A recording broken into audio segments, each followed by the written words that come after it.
Hello नमस्कार। Welcome to my channel history with doctor Dharmendra Tiwari. Students, ये मेरा बुद्धिज्म, महात्मा बुद्ध और उनके बौद्ध धर्म का दूसरा पार्ट है। इस वीडियो में जैसा कि मैंने आपसे फर्स्ट पार्ट में बताया था कि फर्स्ट पार्ट में महात्मा बुद्ध की अर्ली लाइफ, उनके तपस्यारत जीवन के बारे में और उनके महापरिनिर्वाण तक के बारे में फर्स्ट पार्ट में था। इस बुद्धिज्म के सेकंड पार्ट में महात्मा बुद्ध के उपदेश, उनकी शिक्षाएं, उनके भ्रमण क्षेत्र, महात्मा बुद्ध के प्रचार स्थल, महात्मा बुद्ध के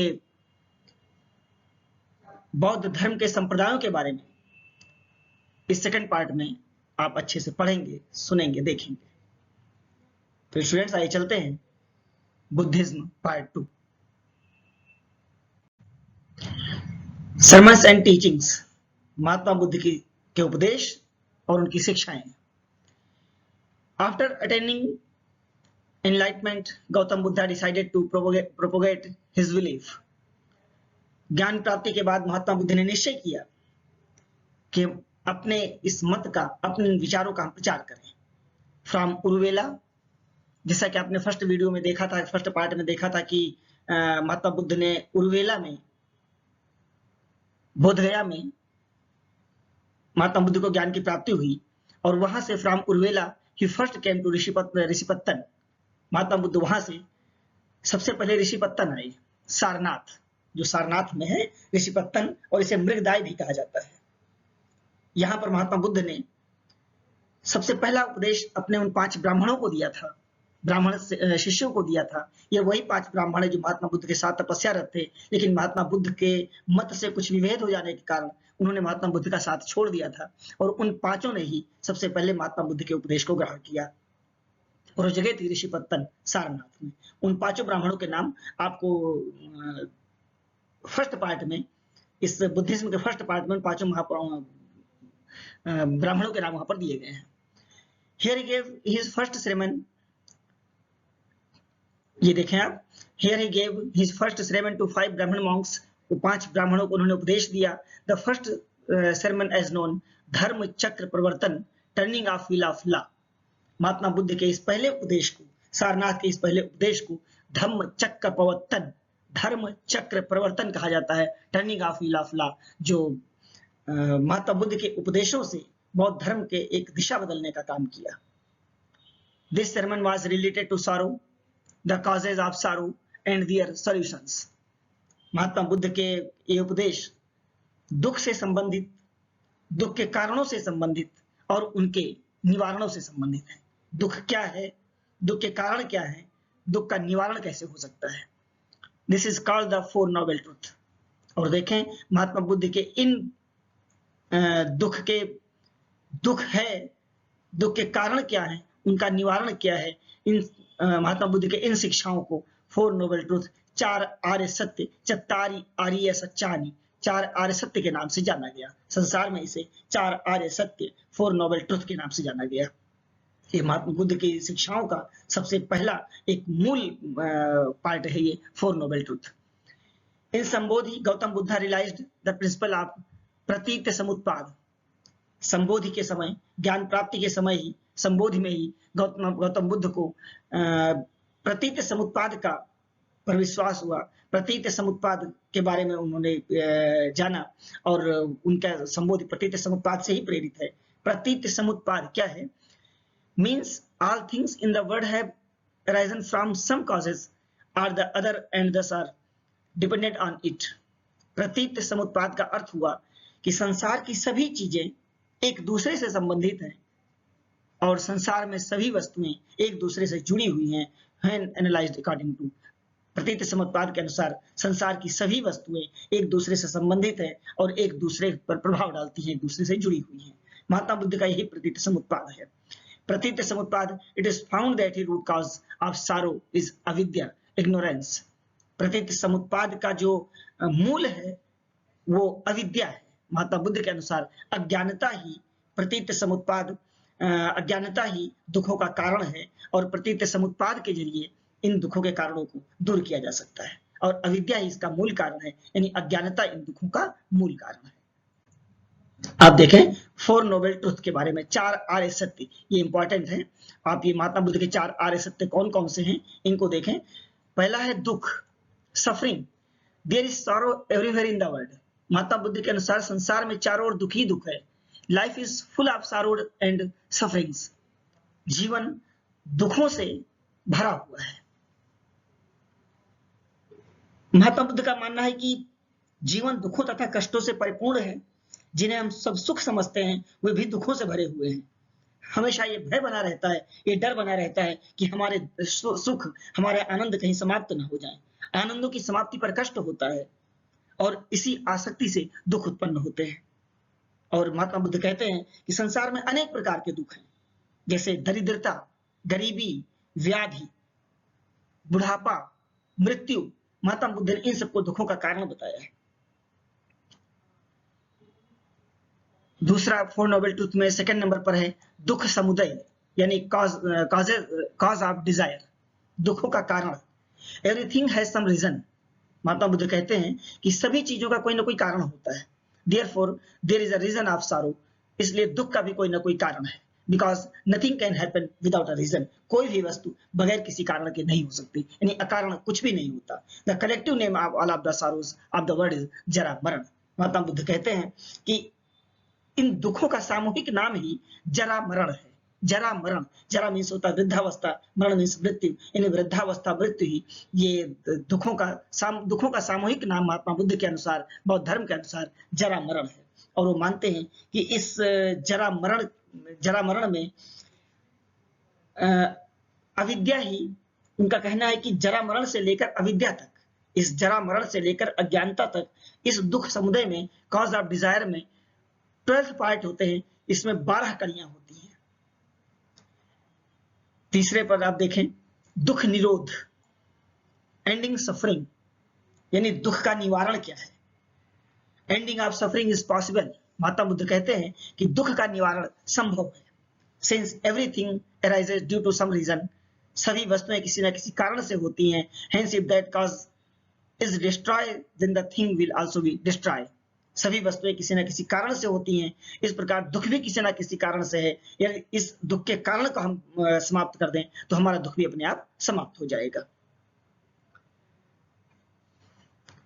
चौथा आर्य सत्य दुख निरोध गामिनी प्रतिपदा, जिसे मग्गा कहा गया है, यानी मार्ग। The solution is destroy ignorance, the root of sorrow is the eightfold path. Mahatma Buddha कहते हैं the solution of destroy ignorance, इस अज्ञानता को समाप्त करने का जो निवारण का जो रास्ता है, द रूट ऑफ सॉरो, इस दुख की जो जड़ है, इज द एटफोल्ड पाथ, वो 8 जो अष्टांगिक मार्ग हैं, इन 8 रास्तों के जरिए इन दुखों का निवारण किया जा सकता है। इस दुख की जो अज्ञानता की जड़ है दुख, इसका निवारण किया जा सकता है। उसके अष्टांगिक मार्ग हैं, 8 रास्ते हैं उसकी, जिन्हें महात्मा बुद्ध ने अष्टांगिक मार्ग कहा है। स्टूडेंट्स, आप देखें कि 4 नोबेल ट्रुथ, महात्मा बुद्ध के ये 4 आर्य सत्य हैं। बोध गया में पीपल के वृक्ष के नीचे महात्मा बुद्ध को जो ज्ञान की प्राप्ति हुई, उसमें उन्होंने इन्हीं 4 चीजों का एक रहस्य जाना कि संसार दुखमय है, इस दुख का कोई ना कोई कारण है, इस कारण का निवारण भी है, और उसके निवारण के उन्होंने जो रास्ते बताए वो मार्ग, वो एटफोल्ड पाथ, अष्टांगिक मार्ग उन्होंने बताए हैं। आगे देखें एटफोल्ड पाथ क्या है, अष्टांगिक मार्ग क्या है, ये 8 रास्ते कौन से हैं। राइट विजन, पहला है right vision. First right vision, meditating on the true nature of things, right vision. प्रकृति में वस्तुओं के जो सम्यक रूप को, सभी वस्तुओं में एक सम्यक रूप का ध्यान करना, सब में एक समानता का ध्यान करना, राइट विजन है। यही हमारी सम्यक दृष्टि है। राइट विजन मीन्स सम्यक दृष्टि। दूसरा है सम्यक संकल्प, right aim, intention, having thoughts free from attachment, hatred and violence is right intention। किसी के प्रति आसक्ति, द्वेष, हिंसा से मुक्त होना, having thoughts free from attachment, hatred and violence is right intention, ये हमारा सम्यक संकल्प है। तीसरा राइट स्पीच, सम्यक वाक, सम्यक वाणी, complete abandonment of unpleasant words is called right speech। अपने वचनों को, गलत शब्दों का हमेशा त्याग कर देना, यही सम्यक वाक है, राइट स्पीच है। राइट एक्शन, सम्यक कर्म, following good deeds like charity, kindness, truth, non violence इत्यादि राइट एक्शन है, सम्यक कर्म है। किसी के प्रति परोपकार की भावना रखना, दयालुता रखना, सच्चे मार्ग पर चलना, अहिंसा में लगे रहना, हिंसा से दूर रहना, यही हमारे राइट एक्शन है, सम्यक कर्म है। राइट लिवलीहुड, सम्यक आजीव, following the lifestyle according to the rules of morality is called right livelihood. हमारे जो दैनिक जीवन के रास्ते हैं वो मानवता की ओर हो, वो नैतिकता की ओर हम चलें, यही हमारा सम्यक आजीव है, सम्यक जीवन है। राइट एफर्ट, सम्यक व्यायाम, constantly making effort for moral, mental and spiritual progress is right exercise। निरंतर नैतिकता की ओर बढ़ते रहना, मानसिक आध्यात्मिक विकास करना, यही हमारा राइट एक्सरसाइज है, राइट एफर्ट है। सम्यक योग है, सम्यक व्यायाम है। राइट अवेयरनेस, सम्यक स्मृति, eliminating all types of misconceptions about oneself। अपने विषय में सभी प्रकार की मिथ्या धारणाओं को दूर कर देना, अपने विषय में हमारे मन में अपने लिए जो झूठी विचारधाराएं हैं, यानी अपने भीतर कॉन्फिडेंस लाना, अपने को समझना, भीतर से अपने को समझना, अपने को पहले अपने को पहचानना, राइट अवेयरनेस है। महात्मा बुद्ध ने इसे सम्यक स्मृति कहा है। राइट मेडिटेशन, सम्यक समाधि, the concentration of the mind is called right meditation.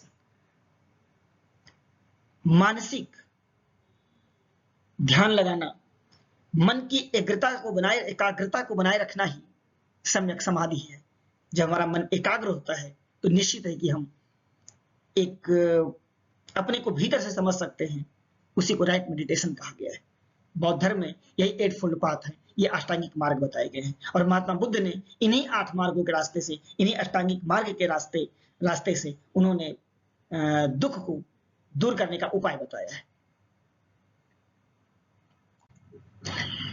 अब आगे स्टूडेंट देखें, एक आपके सामने एक चार्ट है, इसको ध्यान से समझें आप। सर्मन प्लेस ऑफ बुद्धा, महात्मा बुद्ध के उपदेश स्थल हैं। ये हमने यहाँ पर दे रखे हैं कि महात्मा बुद्ध ने कहाँ पर कौन कौन से उपदेश, कहाँ पर कब कब किन किन स्थलों पर उपदेश दिए, एक सीरियल से आपके सामने है ये। जैसे पहला है सारनाथ, महात्मा बुद्ध ने सबसे पहले सारनाथ में उपदेश दिया, जिसे आपने पीछे देखा कि धर्म चक्र प्रवर्तन कहा गया, और ये वही 5 ब्राह्मण थे जिन्हें उपदेश दिया गया था। वहां से महात्मा बुद्ध उर्वेला आए, उर्वेला में उन्होंने अपना दूसरा उपदेश दिया। उर्वेला से चलकर महात्मा बुद्ध राजगृह आए, और राजगृह से चलकर कपिलवस्तु पहुंचे। कपिलवस्तु महात्मा बुद्ध की जन्मस्थली थी। कपिलवस्तु से चल के महात्मा बुद्ध श्रावस्ती आए, श्रावस्ती से चल करके वैशाली आए, और वैशाली से चल करके वत्स कौशाम्बी आए।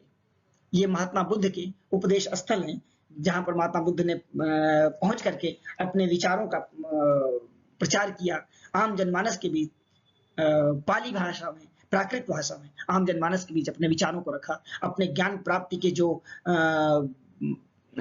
रहस्य था उसका सभी के सामने रखा। स्टूडेंट्स, इन स्थलों में आप देखें कि जैसा कि बुद्धिज्म के फर्स्ट पार्ट में बताया गया था, महात्मा बुद्ध को रुकने के लिए, महात्मा बुद्ध के निवास के लिए बिंबिसार ने वेणुवन बनाया था। इसी तरह से महात्मा बुद्ध जो उपदेश देते थे, इन उपदेश स्थलों में महात्मा बुद्ध वर्ष के 8 महीने भ्रमण पर रहते थे, और वर्षा के 4 महीने एक जगह पर रुकते थे। और महात्मा बुद्ध को रुकने के लिए बहुत से राजाओं ने, बहुत से व्यापारियों ने, बहुत से लोगों ने, धनिक लोगों ने महात्मा बुद्ध के विश्राम स्थल, आश्रम स्थल बनाए थे। और आपको मेरे पास एक चार्ट है, उस चार्ट में मैंने यहाँ पर नहीं दिया है कि महात्मा बुद्ध के लिए किन किन लोगों ने कौन कौन से वन बनवाए। आप उसको ध्यान से सुने और उसको अपना ऐड कर लेंगे। जैसे बिंबिसार ने राजगृह में वेणुवन बनवाया था महात्मा बुद्ध के लिए। राजगिरी में ही सीतवन था। श्रावस्ती में व्यापारी अनाथ पिंडक ने जेतवन महाविहार बनवाया था। श्रावस्ती में ही विशाखा ने पूर्वाराम विहार बनवाया था। वैशाली में अम्रपाली जो एक गणिका थी, नृत्यांगना थी, उसने आम्रपाली वन नाम से महात्मा बुद्ध को दान किया था। वैशाली में ही महात्मा बुद्ध को रुकने के लिए कुट्टागार शाला का निर्माण करवाया गया। कौशाम्बी में घोषिताराम विहार वहां के राजा घोषित ने बनवाया था। कौशाम्बी में ही पारिलयक वन भी नाम का आश्रम भी था। श्रावस्ती में नेग्रोध राम वन महात्मा बुद्ध के रुकने का स्थल था। और वैशाली में ही वो लुहार चुंद कम्मार पुत्र, जिसे आपने फर्स्ट वीडियो में देखा है कि पावा के जिसके भोजन से महात्मा बुद्ध को दर्द उठा था, वैशाली में उसने अम्ब वन का निर्माण करवाया था और इसी वन में महात्मा बुद्ध ठहरे थे, जहां पर उन्होंने भोजन के बाद उन्हें भीषण दर्द उठा था।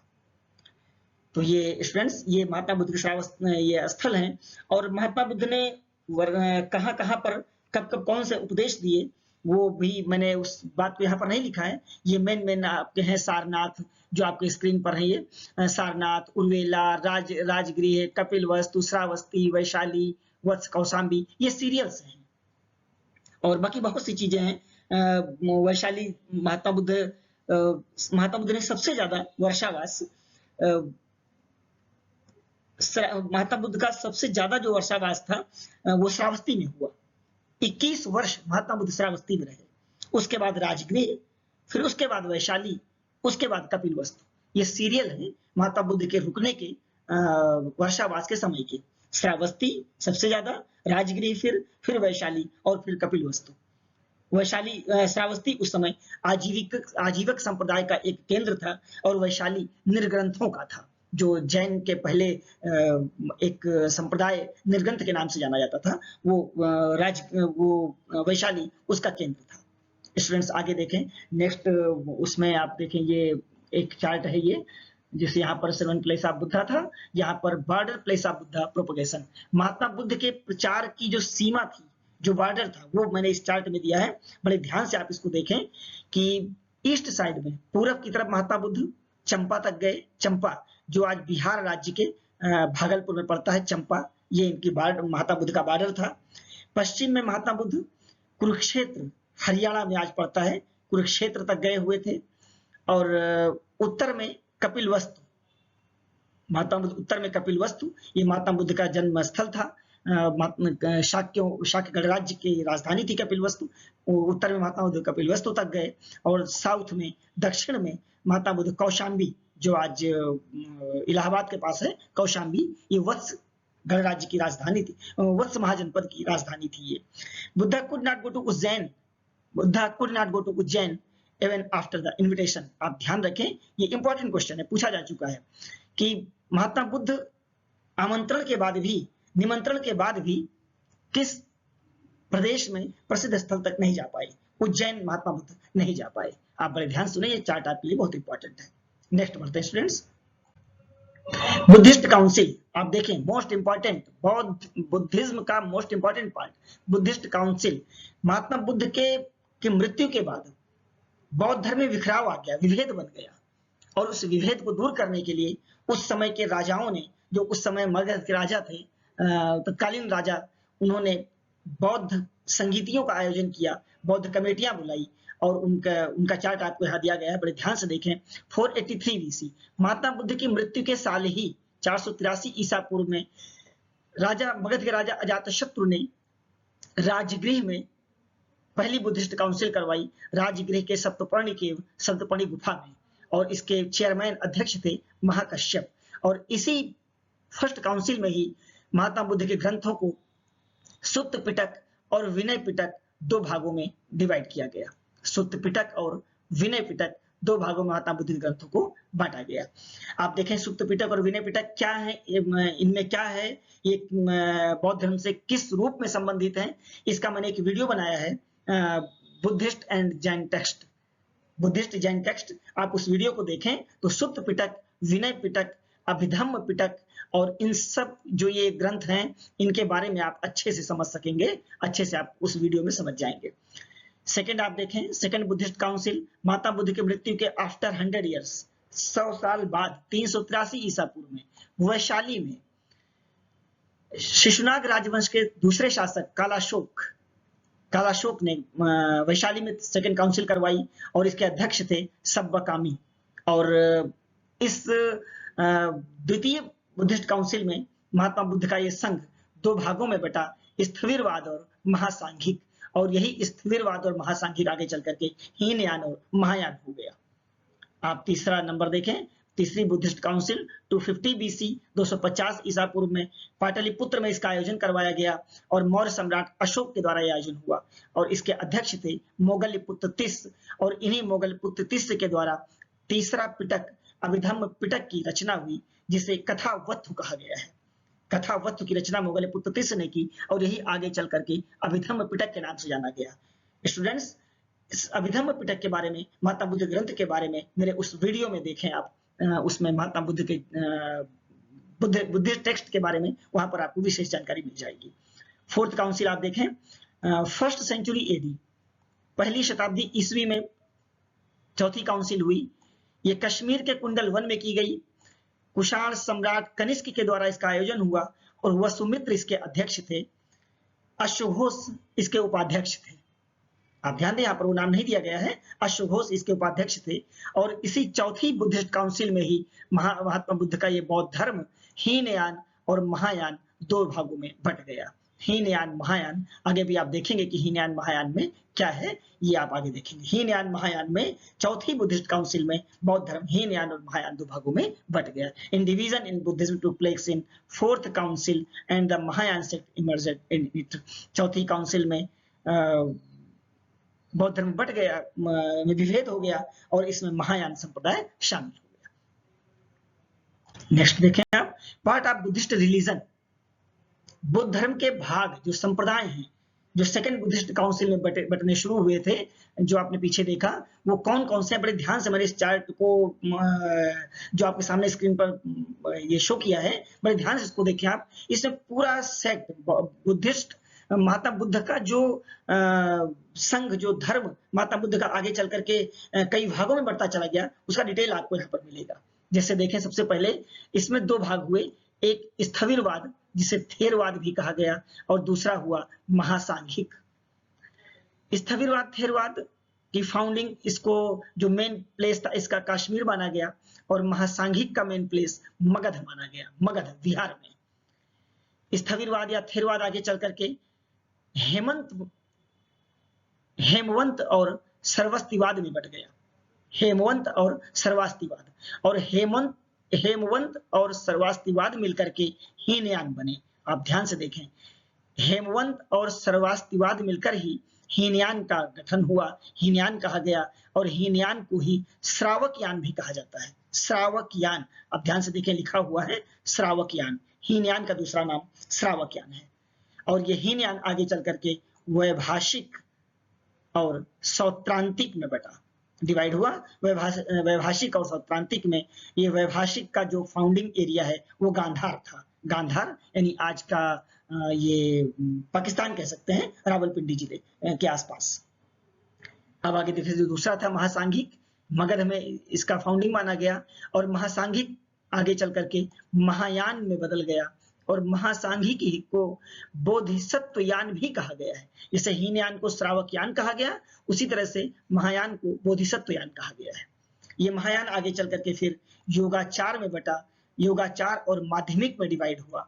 योगाचार को विज्ञानवाद कहा गया है और माध्यमिक को शून्यवाद कहा गया है। आप जैसे आपने पढ़ा होगा, शून्यवाद, इसके जनक नागार्जुन को शून्यवाद का जनक माना जाता है, शून्यवाद का प्रवर्तक माना जाता है, यानी माध्यमिक का प्रवर्तक नागार्जुन को आप कह सकते हैं। और ये माध्यमिक, ये शून्यवाद आगे चल करके वज्रयान में सहजयान और कालचक्रयान में डिवाइड हो गया। यानी ये नागार्जुन का शून्यवाद वज्रयान, सहजयान और कालचक्रयान में बट गया। ये वज्रयान एक तरह से तंत्रयान था, यानी महात्मा बुद्ध के बौद्ध धर्म में एक तंत्र मंत्र की भी का भी एक समावेश हो गया। और इसीलिए आगे चल करके महात्मा बुद्ध का बौद्ध धर्म काफी कुछ एक आप कहें कि इसमें काफी भ्रष्टाचार का समावेश हुआ काफी। इससे आगे चल करके बहुत ही जो जिस चीज की शुरुआत महात्मा बुद्ध ने की थी, जिन अच्छी धारणाओं से, वो अच्छी धारणाएं यहाँ तक नहीं रह गई थी। आप इन बातों को, मेरी बातों को इस तरह समझें। आगे आप नेक्स्ट चलें। इस चार्ट को बहुत अच्छे से, बड़ा इंपॉर्टेंट चार्ट है, बहुत अच्छे से आप इसको समझिएगा, पार्ट ऑफ बुद्धिस्ट रिलीजन को। इस सेकंड बुद्धिस्ट काउंसिल में डिवाइड होने की शुरुआत हुई थी, और फोर्थ में ये हीनयान और महायान फोर्थ में जाकर के बटे थे। ये बात मैंने आपसे पहले ही बताई, पहले आप कर चुका हूं। नेक्स्ट आप देखें, sects of Buddhism, Hinayana and Mahayana. ये बुद्धिज्म के जो संप्रदाय हैं, हीनयान और महायान, ये क्या है, ये यहाँ पर मैंने संक्षेप में बताने की कोशिश की है। During the time of Kanishka, first century AD, Kushan शासक कनिष्क, पहली शताब्दी ईस्वी, कुषाण शासक कनिष्क के समय में Buddhism clearly divided into two sets. Buddhism पूरी तरह से दो भागों में बट गया। पहला है Hinayana. Hinayana literally means the lower path. Hinayana literally means the lower path, यानी हीनयान का जो शाब्दिक अर्थ है उसे निम्न मार्ग कहते हैं। This path was possible only for Monks. और ये महात्मा बुद्ध का जो निम्न मार्ग है, ये महात्मा बुद्ध के संप्रदाय में ये निम्न मार्ग हीनयान है, कहते हैं ये सिर्फ मॉन्क्स यानी भिक्षुओं के लिए ही संभव है इसका पालन करना, गृहस्थ के लिए इसका पालन करना बड़ा मुश्किल है। क्या है, which people did not want any kind of change in improvement in its appearance, the sects of such people was called Hinayana. Mahatma Buddha की मृत्यु के बाद जब संघ में विभेद होने लगा, तो उसमें दो प्रकार के लोग आए। एक भाग ने कहा, एक विचारधारा के लोगों ने कहा कि महात्मा बुद्ध की मृत्यु के बाद उनके उपदेशों का संग्रह करके उनमें समय के अनुसार विकास करते रहना चाहिए, हमें विकास करना चाहिए। एक विचारधारा थी, उसने कहा कि नहीं, महात्मा बुद्ध ने जिन उपदेशों को जिन रूप में दिया हमें उसी रूप में मानेंगे, यानी रूढ़िवादिता थी वहां पर, और उस रूढ़िवादिता को मानने वालों को हीनयान कहा गया, और जिन्होंने कोई बदलाव पसंद नहीं किया उनको हीनयान कहा गया। और ये महात्मा बुद्ध के जो उपदेश थे समय के अनुसार, वो भिक्षुओं के लिए ही पालन के योग्य रह गए थे, गृहस्थ के लिए संभव नहीं था, इसलिए उसको लोअर पाथ कहा गया। और जिन विचारधारा में डेवलपमेंट हुआ, विकसित रूप में जिसको लिया गया, उसको महायान कहा गया। आप देखें, the reformist sect of Buddhism was called Mahayana. जिन्होंने सुधार को अपनाया उसे महायान कहा गया, और Mahayana means the upper path, यानी एक्सलेंट पाथ, उत्कृष्ट पाथ, इसका नाम दिया गया। In this special emphasis was given on service and charity. Mahayana में परोपकार और सेवा की भावना को प्रमुखता दी गई। बुद्धा स्टार्टेड, अब देखिए, ऑन सर्विस एंड चैरिटी, परोपकार की भावना थी इसमें। Buddha started being worshipped in the form of idol, और महात्मा बुद्ध की पूजा मूर्तियों के माध्यम से शुरू हुई। आप ध्यान दें, महात्मा बुद्ध की पूजा मूर्तियों के माध्यम से करने की शुरुआत महायान संप्रदाय में ही हुआ। The route was accessible to the general public, और ये मार्ग आम जनमानस के लिए भी था, गृहस्थ के लिए भी था, जो कि महायान में ही संभव था, हीनयान में संभव नहीं था। ये हीनयान और महायान के थोड़े से अंतर हैं। आप इनमें, इससे आप हीनयान और महायान के बारे में इसकी मूल बातें आप समझ गए होंगे। नेक्स्ट, प्रमुख बौद्ध स्थल। आप ये देखें, आप इस मैप में आसानी से आप समझेंगे कि पूरे देश में ये बौद्ध स्थल, जैसे मैंने बताया था, महात्मा बुद्ध का जो जन्मस्थल है, आप ये देखें, कपिल वस्तु, आप यहाँ पर देख सकते हैं, ये है कपिल वस्तु। आप आराम से देखें, आसानी से आप मैप को जूम करके भी आप समझ सकते हैं। कपिल वस्तु ये महात्मा बुद्ध का अपना गणराज्य था, जहां महात्मा बुद्ध का यहीं से आगे चल करके 5 मील के आसपास दूरी पर लुम्बिनी में महात्मा बुद्ध का जन्म हुआ था, लुम्बिनी ग्राम था। और उसके बाद आप देखें, महात्मा बुद्ध का जो हमने अभी आपको बॉर्डर दिया था, महात्मा बुद्ध ने कहां कहां पर उपदेश दिए थे, उनका बॉर्डर क्या था, ये आप देखें। यहाँ एक वज्जी है, वज्जी की राजधानी, वज्जी के आसपास ही यहाँ पर चंपा था, जो पूरब में महात्मा बुद्ध के उपदेश का बॉर्डर है। और पश्चिम में आप यहाँ देखें, ये वत्स है, वत्स की राजधानी कौशाम्बी थी। पश्चिम बॉर्डर महात्मा बुद्ध का ये वत्स ही था, जो आपने पीछे चार्ट में देखा है। तो यहाँ से ये महात्मा बुद्ध, यहाँ तक पूरब से पश्चिम ये था। उत्तर में कपिलवस्तु था, ये आप देखें, कपिलवस्तु जो बात हुई, उत्तर में महात्मा बुद्ध ने कपिलवस्तु तक महात्मा बुद्ध गए। और सॉरी, आप यहाँ ये गलत समझ गए, गलत, मैंने इस चीज को गलत इसको डिस्क्राइब किया। आप फिर से इसको रिपीट करें, पूरब में चंपा है और पश्चिम में ये कुरुक्षेत्र, हरियाणा, ये पार्ट आप यहाँ देखें, ये यहाँ के आसपास, ये यहाँ रहा होगा कुरुक्षेत्र, ये पश्चिम में है ये। और उत्तर में कपिल वस्तु है, नॉर्थ साइड कपिल वस्तु है, उस चार्ट में आप आराम से देखिएगा। और दक्षिण में वत्स है, ये इस तरह आप समझ सकते हैं। आप यहाँ पर इसको हम इरेज करेंगे तो आप आसानी से समझ जाएंगे। ये आप अब आप देखें, ये पूरब, ये आप यहां देखें, ये पूरब का पार्ट, पश्चिम का पार्ट, उत्तर का पार्ट, दक्षिण का पार्ट, यानी महात्मा बुद्ध के उपदेशों का जो इस मैप के माध्यम से अगर आप देखें तो ये महात्मा बुद्ध इन्हीं एरिया में, इतने में ही अपने जीवन काल में महात्मा बुद्ध प्रचार कर सके। और जो एक क्वेश्चन था कि महात्मा बुद्ध कहाँ नहीं आ सके आमंत्रण के बाद भी, ये आप देखें उज्जैन के शासक ने महात्मा बुद्ध को आमंत्रित किया था आने के लिए, लेकिन उम्र और 80 साल की उम्र होने और वृद्धावस्था की इस एज में महात्मा बुद्ध जाने की कोशिश के बाद भी पावा में उनको जो भीषण दर्द हुआ, कुशीनारा में उनकी मृत्यु हो गई, महात्मा बुद्ध उज्जैन नहीं जा सके थे। ये आप देखें। तो इस मैप के माध्यम से इतना ही नहीं, स्टूडेंट साहब, इस मैप के माध्यम से आप ये भी समझ लेंगे, जैसे ये बोध गया कहाँ पर है, आप यहाँ देखेंगे बोध गया, इसी बीच में यहाँ पर बोध गया है, ये बोध गया जहां महात्मा बुद्ध को ज्ञान की प्राप्ति हुई थी, पीपल के वृक्ष के नीचे, ये बोध गया है। और उसका सारनाथ, महात्मा बुद्ध ने जो पहला उपदेश धम्म चक्र प्रवर्तन, ये सारनाथ है, ये आप इसको देखें। उसके बाद आप देखें ये कुशीनगर, कुशीनारा, जहां महात्मा बुद्ध की मृत्यु हुई थी, ये मल्लों की राजधानी, ये मल्ल है, यहीं पर ये कुशीनारा, यहीं पर मल्लों के आसपास ही कुशीनारा, जो आज कुशीनगर कहा जाता है, ये जहां पर महात्मा बुद्ध की मृत्यु हुई थी।